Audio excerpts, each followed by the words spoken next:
میرے محترم دوستو، بزرگوں، عزیزوں، اسلام کے ایک خوبصورت پیغام میں مسلمانوں کے لیے ایک پیغام یہ ہے کہ ایک مسلمان دوسرے مسلمان کا احساس کرے، اس کے ساتھ ہمدردی کرے، اس کی تکلیف کو محسوس کرے۔ دوسرے الفاظ میں یوں کہیے کہ جو اپنے لیے پسند کرے اپنے مسلمان بھائی کے لیے بھی وہی پسند کرے، یا یوں سمجھیے کہ مسلمان اس دنیا میں صرف اپنے لیے جینے کے لیے نہیں آیا، بلکہ اسے حکم ہے کہ یہ دوسروں کے لیے جینا بھی سیکھے۔ اپنا احساس، اپنی زندگی، اپنا عمل، اپنی فکر یہ کافی نہیں ہے۔ اس لیے جس مسلمان کے دل میں احساس ہے، ہمدردی والی نعمت اسے حاصل ہے، وہ دوسرے مسلمان کی تکلیف کو اپنی تکلیف سمجھے گا۔ رسول اللہ صلی اللہ علیہ وسلم نے ارشاد فرمایا کہ مسلمان سارے کے سارے کجسد واحد، ایک جسم کی مانند ہے۔ مسلمان ایک جسم کی مانند ہے۔ اگر انسان کے سر میں تکلیف ہو تو اس کا پورا بدن تکلیف میں ہوتا ہے۔ کسی عضو میں تکلیف ہو، سارا جسم اس تکلیف کو محسوس کرتا ہے۔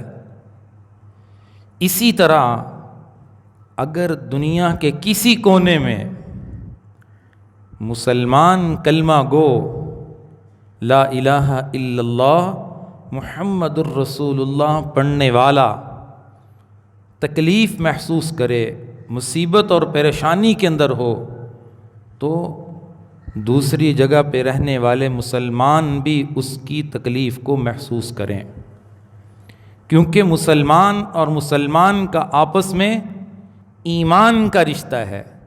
جیسے خون کے رشتے ہوتے ہیں، حسب اور نسب کے رشتے ہوتے ہیں، ایک رشتہ اللہ نے ایمان والوں کا ایسا مضبوط قائم فرمایا ہے، بنایا ہے، وہ رشتہ ایمان ہے۔ وہ رشتہ ایمان ہے کہ ساری دنیا کے مسلمان کو اس کلمہ ایمان والے رشتے نے آپس میں جوڑ دیا ہے۔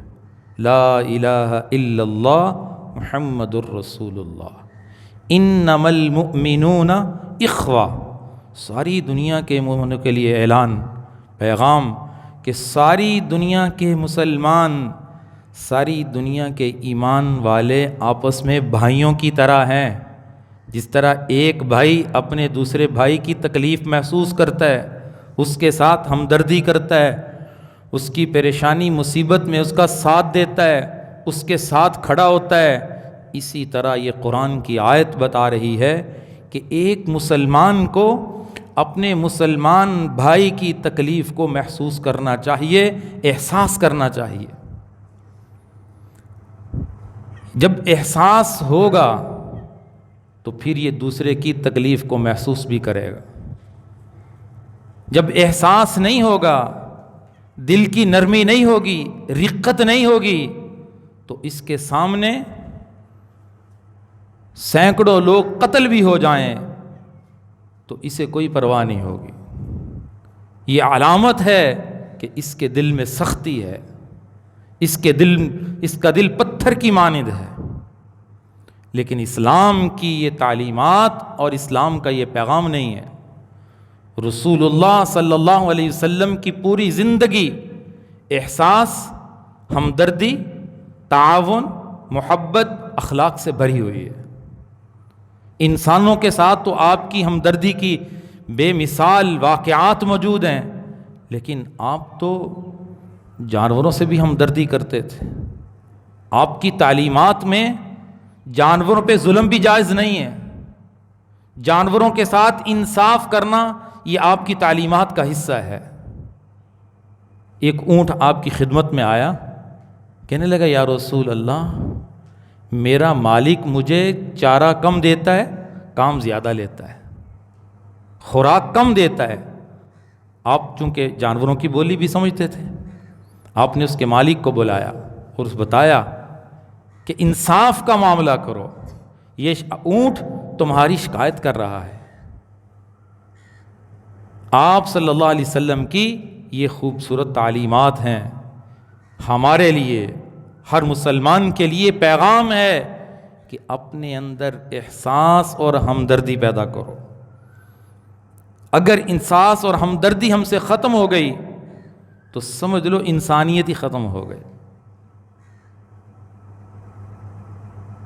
تو ہمیں ہر زمانے میں امت مسلمہ کی تکلیف کو محسوس کرنا ہے کہ اس وقت حالات کیا ہیں، اور ان حالات میں قرآن میرے لیے کیا پیغام دیتا ہے، ان حالات میں قرآن مجھے کیا بتاتا ہے، آپ صلی اللہ علیہ وسلم کی سیرت طیبہ میرے لیے کیا پیغام دیتی ہے کہ مجھے اب کیا کرنا چاہیے۔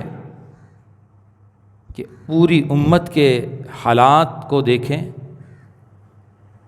تو امت مسلمہ کا ایک حصہ، ایک مبارک جگہ اس وقت ظلم و ستم کے اندر ہے۔ کسی مسلمان کے دل میں احساس ہوتا ہے نظام زندگی جیسے پہلے چل رہا تھا ویسے چل رہا ہے؟ اسے چاہیے کہ یہ قرآن کے حکم کو تلاش کرے کہ مجھے کیا کرنا چاہیے، میرے لیے پیغام کیا ہے۔ قرآن کہتا ہے کہ جب ایسے حالات بن جائیں، جب مسلمان چیخ و پکار کر رہے ہوں، جب مسلمان پر ظلم و ستم ہو رہا ہو، جب وہ بستی کے اندر، شہر کے اندر ظلم و ستم کا نشانہ بنائے جا رہے ہوں، تو تمہیں ان کی مدد کے لیے، تمہیں اللہ کے راستے میں جہاد کرنے کے لیے پہنچنا چاہیے اور میدان میں نکلنا چاہیے۔ فَمَا لَكُمْ لَا تُقَاتِلُونَ فِي سَبِيلِ اللَّهِ سورۃ النساء 5واں پارہ۔ تمہیں کیا ہو گیا؟ تم اللہ کے راستے میں قتال نہیں کرتے، جبکہ کمزور مسلمان والمستضعفین من الرجال والنساء والولدان، بچے پکار رہے ہیں، کمزور پکار رہے ہیں، عورتوں کی چیخ و پکار ہے، تمہیں ہو کیا گیا ہے؟ تم کیوں نہیں نکلتے؟ تم ان کی مدد کو کیوں نہیں پہنچتے؟ کہہ رہے ہیں ربنا اخرجنا من هذه القرية الظالم اهلها، اے میرے اللہ، اے ہمارے رب، اس بستی کے لوگ ظالم ہیں، ہمیں یہاں سے نکال دیجئے۔ قرآن کہہ رہا ہے۔ لیکن قرآن کے پیغام کو کوئی سمجھے اور عمل کی نیت کرے، پھر اس کے دل میں احساس پیدا ہوگا۔ جس نے قرآن کے پیغام کو ایک عام معمول سمجھ لیا کہ ایک مولوی صاحب جمعے کے دن بیان کرتے ہیں، عوام اکٹھی ہوتی ہے اور سنتے ہیں اور بس بات ختم ہو گئی،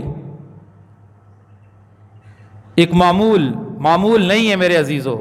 قرآن معمول کے لیے نہیں کہ ایک سنا اور ختم، بلکہ قرآن کا ایک ایک لفظ، ایک ایک حکم، ایک ایک آیت میرے لیے ایک بہت بڑا پیغام، آپ کے لیے بڑا پیغام ہے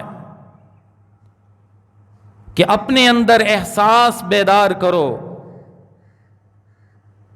پوری امت، اکثر کی بات کر رہا ہوں، سوئی ہوئی ہے اور مسلمان کو گاجر مولی کی طرح کاٹا جا رہا ہے۔ فلسطین کے حالات ہمارے سامنے ہیں۔ ہمارے بڑے کہتے ہیں کہ عوام کے اندر اس موضوع کو بیان کرتے رہیں کہ عوام، امت مسلمہ بیدار رہے کہ مسلمان کے ساتھ اس وقت کیا ہو رہا ہے اور پیچھے رہنے والے مسلمان کو کیا کرنا چاہیے۔ سب سے پہلا عمل ہمارے لیے کہ ہمیں جس انداز میں ان مسلمانوں کا ساتھ دینا چاہیے، ہمیں وہ انداز اختیار کرنا چاہیے،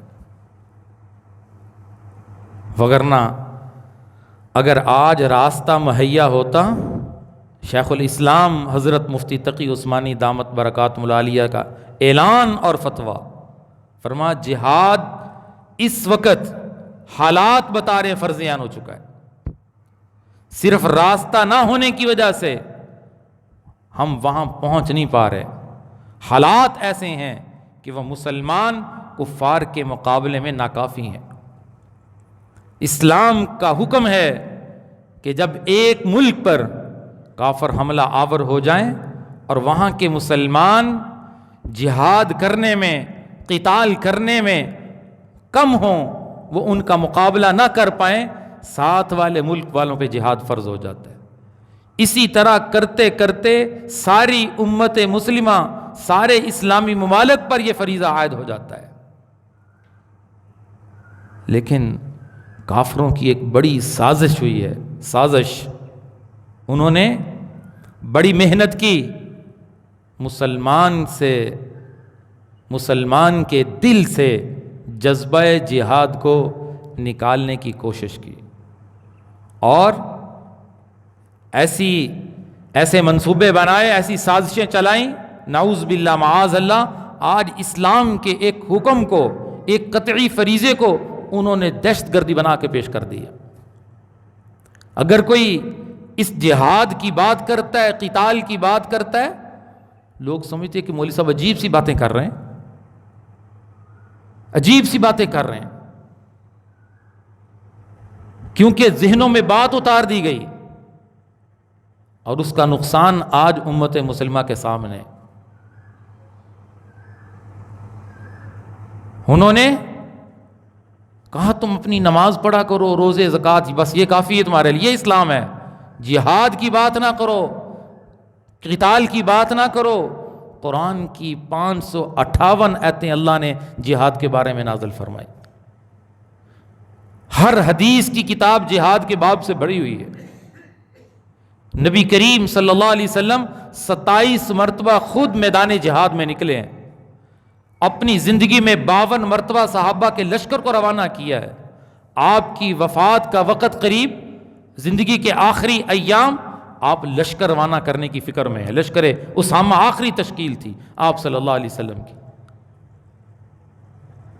پوری مدنی زندگی اٹھائیے، مدنی زندگی پڑھیے، آپ کو سوائے جہاد کے کچھ نہیں ملے گا۔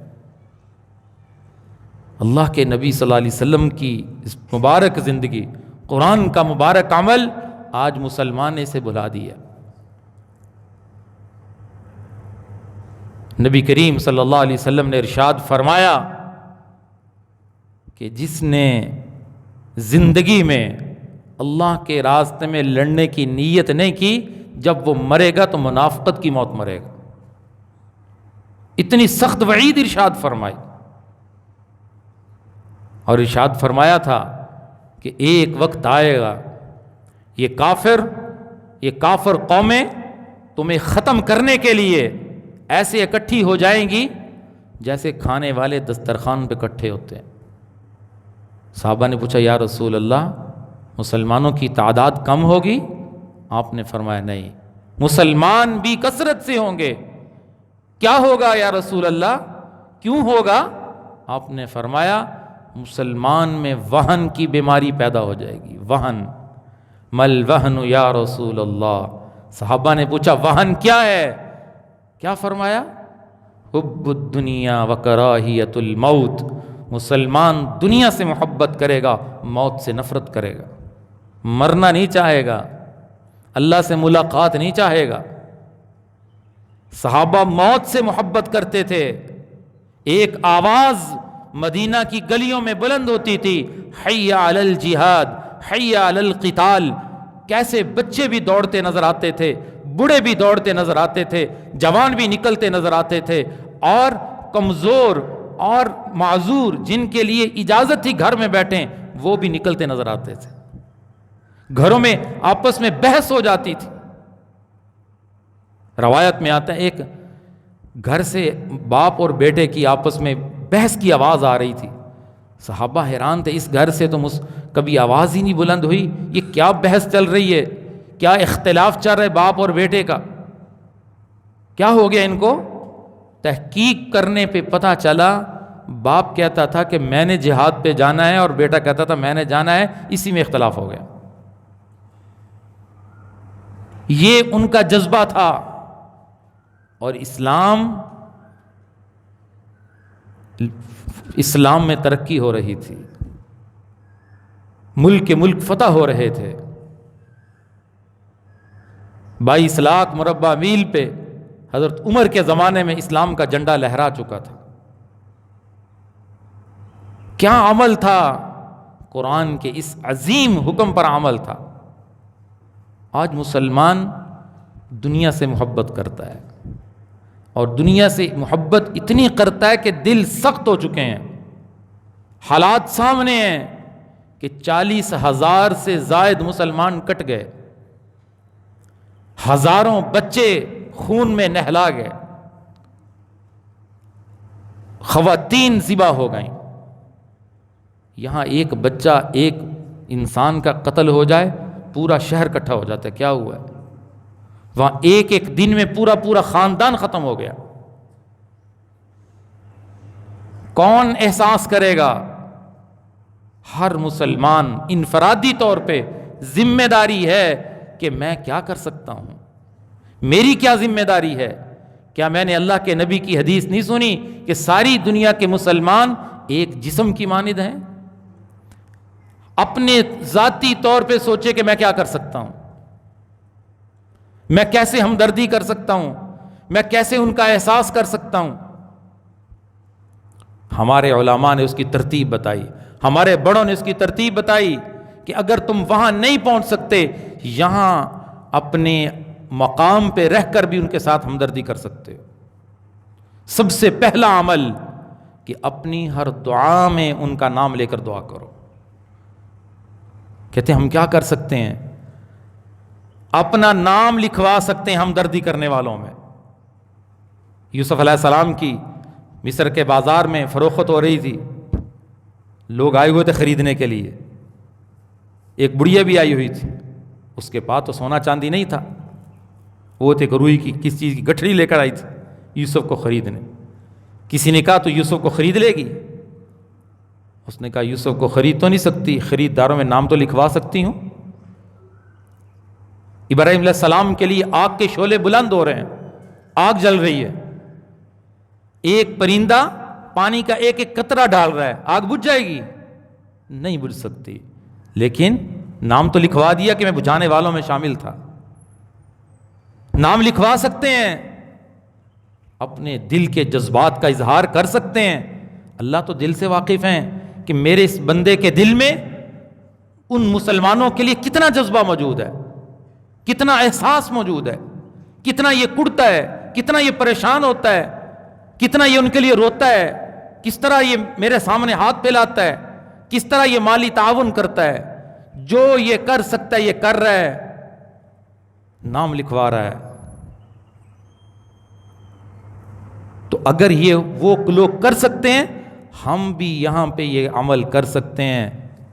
تو پہلا عمل میں نے عرض کیا کہ ہمارا پہلا عمل ان مظلوموں کے لیے، 30 بچے ایک ہفتہ قبل مہاجر کیمپ میں بھوک کی وجہ سے فوت ہو گئے، کھانے کو نہیں ملا، پینے کو نہیں ملا۔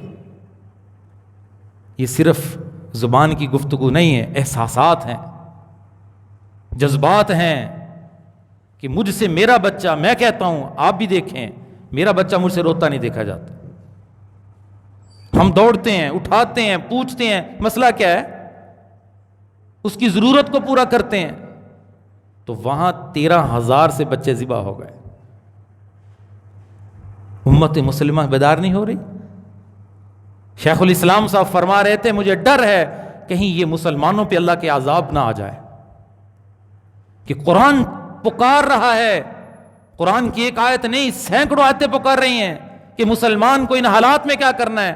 اب کوئی وحی تو نہیں آئے گی، کوئی فرشتہ تو نازل نہیں ہوگا، کوئی اب غیبی آواز تو نہیں آئے گی مسلمانوں یوں کرو، اللہ نے قرآن دے دیا ہے، اور قرآن قیامت تک کے لیے ہمارے لیے پیغام ہے. قرآن قیامت تک ہمیں اللہ کا پیغام سنائے گا کہ جب تمہارے اوپر حالات آئیں تم قرآن کی طرف لوٹو اور قرآن سے تلاش کرو ان حالات میں قرآن تمہیں کیا کہتا ہے. قیامت تک آنے والے مسائل کا حل اللہ نے قرآن میں بیان کر دیا ہے. جب بھی امت مسلمہ حالات سے دوچار ہوگی وہ قرآن اٹھائے گی, وہ اپنے نبی کی زندگی اٹھائے گی, وہ اپنے نبی کی سیرت اٹھائے گی کہ میرے نبی نے حالات میں کیا کیا تھا, میرا قرآن مجھے کیا پیغام دیتا تھا, اس کے مطابق مسلمان نے عمل کرنا ہے. تو ہم کیا کر سکتے ہیں؟ ہم دعا کر سکتے ہیں. دعا ایک عمل ہے, اور اس کے بعد ہم ان ظالموں, ان کافروں جنہوں نے ظلم و ستم کے پہاڑ توڑے ہوئے ہیں, ان کو نقصان پہنچا سکتے ہیں. یہ میرے اختیار میں ہے, آپ کے اختیار میں ہے, یہ میرے بس میں, آپ کے بس میں ہے کہ ہم انہیں نقصان پہنچا سکتے ہیں. نقصان پہنچانا ان حالات میں آپ صلی اللہ علیہ وسلم کی تعلیمات کا حصہ ہے. مدینہ منورہ میں یہودیوں کو یہاں سے نکالنا تھا, جلا وطن کرنا تھا, تو ان کی معیشت کو نقصان پہنچانے کے لیے آپ نے صحابہ کو حکم دیا ان کے درختوں کو کاٹ دو, ان کے درختوں کو جلا دو. 28واں پارہ سورۃ الحشر میں اللہ نے اس واقعے کو بیان فرمایا. منافقین نے کہا کہ دیکھو جی فساد فی الارض کر رہے ہیں, درختوں کو جلا رہے ہیں, درختوں کو کاٹ رہے ہیں. اللہ نے قرآن نازل کیا کہ نہیں, میرے نبی کا یہ عمل بالکل درست ہے, صحیح ہے. ان حالات میں یہ ہو سکتا ہے کہ کافروں کو نقصان پہنچانا چاہیے, ان کی معیشت کو نقصان پہنچانا چاہیے. آپ کی تعلیمات میں, قرآن میں موجود ہے. لوگ کہتے بائیکاٹ سے کیا ہوگا, یہودیوں کی مصنوعات کا بائیکاٹ سے کیا ہوگا؟ بہت کچھ ہوگا اگر تو دل سے نیت کر لے, بہت کچھ ہوگا. نتیجہ تیرے اختیار میں نہیں ہے, نتیجہ اللہ کے اختیار میں ہے. تیرا کام عمل کرنا ہے, تیرا کام عمل کرنا ہے, تیرا کام ساتھ دینا ہے, تیرا کام یہودی معیشت کو نقصان پہنچانا ہے, چاہے وہ 100 روپے کی چیز ہے چاہے 50 روپے کی ہے. تیرے اختیار میں جتنا ہے تو نے اتنا کرنا ہے. تو نے نام لکھوانا ہے, اللہ کو بتانا ہے یا اللہ میں نے یہ کیا تھا, میں نے اپنے نبی کی تعلیمات میں پڑھا تھا کہ ان حالات میں یہودیوں کو نقصان پہنچانا چاہیے, ان کی معیشت کو تباہ کرنا چاہیے, میں نے یوں بھی ساتھ دیا تھا. لیکن مسلمان کے مزے ہی نہیں ختم ہو رہے. کوک حلق سے نیچے نہیں اتری تھی, کہتے کھانا ہضم ہی نہیں ہوتا, ذائقہ نہیں ہے. وہاں خون کے دریا بہہ رہے ہیں, یہ لذتیں حاصل کر رہے ہیں. یہ کہتے ہیں وہ چیز بناتے ہیں وہ معیار ہی نہیں ہے, یہاں پہ یہ معیار کی تلاش میں ہے.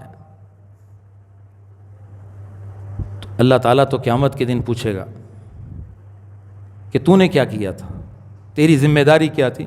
کیا قرآن اوروں کے لیے تھا, تیرے لیے قرآن کا پیغام کوئی نہیں تھا؟ تیرے اندر احساس نہیں تھا, تیرے اندر ہمدردی کی صفت نہیں تھی, اللہ نے تیرے اندر ہمدردی کا جذبہ نہیں رکھا تھا, تو نے کیا کیا؟ مسلمان کو سمجھ نہیں آ رہی. وہ بھی تو ہیں جنہوں نے الحمدللہ مکمل دکانداروں نے بائیکاٹ کیا, ایک چیز دیکھ کر خریدتے ہیں. مسلمان ہیں, ان کا بھی نظام چل رہا ہے, وہ بھی کھانا کھا کے سو رہے ہیں, لذتیں چھوڑی ہیں, قربانی کر رہے ہیں. کیا اللہ اس قربانی کے بدلے انہیں کچھ نہیں عطا کرے گا؟ تو میرے عزیزو, ہم ان مسلمانوں کا اس انداز میں ساتھ دے سکتے ہیں جو میرے نبی کی تعلیمات ہیں کہ ہم کافروں کو ان کی مصنوعات کا بائیکاٹ کر کے نقصان پہنچا سکتے ہیں. یہ بھی ہمارا تعاون ہے. شیخ الاسلام صاحب نے بڑی پیاری مثال دی, بات سمجھائی. فرمایا کہ مجھے بتاؤ کہ تمہارا باپ کا قاتل کوئی کاروبار کرے, تم اس کی دکان سے, اس کے کاروبار سے کوئی چیز خریدو گے؟ تمہارے مثال کے طور پر کسی نے کسی کے باپ کو قتل کر دیا, وہ کاروبار کرتا ہے, تم اس کی دکان پہ جاؤ گے؟ نہیں جاؤ گے. تمہیں پتہ ہے کہ یہ میرے باپ کا قاتل ہے. تو وہ تو ہزاروں مسلمان کٹ گئے ہیں, ہمارا ان سے کوئی رشتہ نہیں ہے. ہمارا ان سے ایمان کا رشتہ نہیں ہے؟ پوری مسلمان ایک جسم کی مانند ہے، میرے نبی کا فرمان ایک جسم کی مانند ہے۔ اللہ اکبر، احساس بیدار کریں۔ بنی اسرائیل کا واقعہ اللہ کے نبی نے بیان فرمایا، فاحشہ عورت ہے، جا رہی ہے کنویں کے قریب، ایک کتا مر رہا ہے، پانی کی پیاس لگی ہوئی ہے، اس نے اپنا جوتا اتارا، اپنے دوپٹے کو جوتے کے ساتھ باندھ کر جوتا کنویں میں اتارا، پانی نکالا، پانی کے قطرات نکالے، اس کو پلائے، فرمایا اللہ نے اس عمل پہ اس کی بخشش کر دی۔ ایک کتے کی جان بچائی ہے، جانور کی، فاحشہ عورت ہے،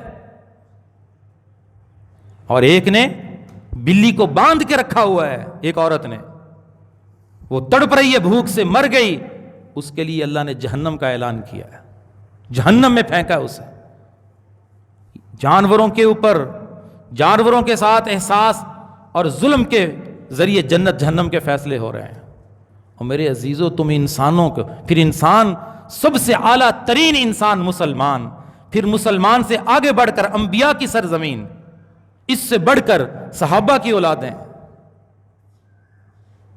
اللہ کا قرآن کہتا ہے سبحان الذی اسری بعبدہ لیلا من المسجد الحرام الی المسجد الاقصی الذی بارکنا حولہ لنریہ، یہ مسجد اقصی کے ارد گرد کی ساری جگہ بابرکت ہے، قرآن کا اعلان ہے۔ تیسری صورت، ہم ان کے ساتھ مالی تعاون کر سکتے ہیں۔ 14 لاکھ ایک محتاط اندازے کے مطابق لوگ بے گھر ہو چکے ہیں۔ ہمارے تعلق والے ہیں، ان کا وہاں پہ رابطہ ہے، وہاں کھانے کا پانی کا نظم بناتے ہیں، تو انہیں کچھ تصاویر بھی بھیجی، یہاں پانی کا نظم بنایا، پانی کی قلت ہے، پانی کی ضرورت ہے۔ ایک پانی کا بڑا ٹینک 85,000 روپے قیمت کا ہے پاکستانی۔ اگر آپ ایک دیگ پکانا چاہتے ہیں کھانے کی تو بتانے لگے 1 لاکھ روپے خرچ آ رہا ہے۔ انہوں نے ماشاءاللہ وہاں پانی کا نظم بنایا، تو ہم نے بھی یہ عزم کیا ہے کہ انشاءاللہ ہم کم از کم ایک بڑا نظم جو ہے پانی کا وہاں پہ بنائیں گے۔ الحمدللہ بیدار ہے مسلمان، جس کے دل میں احساس ہے، بیداری ہے، تعاون کر رہے ہیں، رقم جمع ہو رہی ہے۔ ہم چاہتے ہیں کہ ہم پانی کا نظم وہاں پہ ضرور ایک قائم کر دیں، پانی کے قطرے، ایک ایک قطرے کے لیے ترس رہے ہیں۔ اور ایک کیمپ جس میں پوری فیملی رہائش پذیر ہیں، اس کی قیمت پاکستانی 2.5 لاکھ روپیہ ایک کیمپ کی۔ یہ حالات ہیں ان مسلمانوں پر، تو آپ کیا کر سکتے ہیں؟ دعا کر سکتے ہیں۔ آپ کیا کر سکتے ہیں؟ یہودی مصنوعات کا بائیکاٹ کر سکتے ہیں، اپنے معیار کو نیچے لے آئیں۔ کس کے لیے لے کے آنا ہے؟ ان کے لیے، اپنے معیار ختم کر دیں، کچھ نہیں ہوگا، مر نہیں جائیں گے، زندہ رہیں گے۔ اور تیسری صورت کیا ہے کہ ان کے ساتھ آپ مالی تعاون کر سکتے ہیں جتنا ممکن ہو سکے۔ تو انشاءاللہ یہ 3 عمل میں نے بتایا، ان کی معیشت کو نقصان، ان کے لیے دعا، اور ان کے ساتھ مالی تعاون۔ یہ آپ کا ان کے ساتھ تعاون، دعا، یہودی مصنوعات کا بائیکاٹ، ان کی معیشت کو نقصان، آپ کا حصہ شامل ہو جائے گا۔ یہ وہی کرے گا جس کے دل میں احساس ہے۔ جس کا دل پتھر ہو چکا ہے وہ کچھ نہیں کرے گا، وہ کہہ رہا ہے میرے عمل سے کچھ نہیں ہوگا۔ تجھے نتیجے کا مکلف بنایا ہی نہیں اللہ نے، نتیجہ ظاہر کرنے والی ذات اللہ کی ہے۔ اللہ تعالیٰ ان باتوں کی حقیقت اور سمجھ نصیب فرمائے۔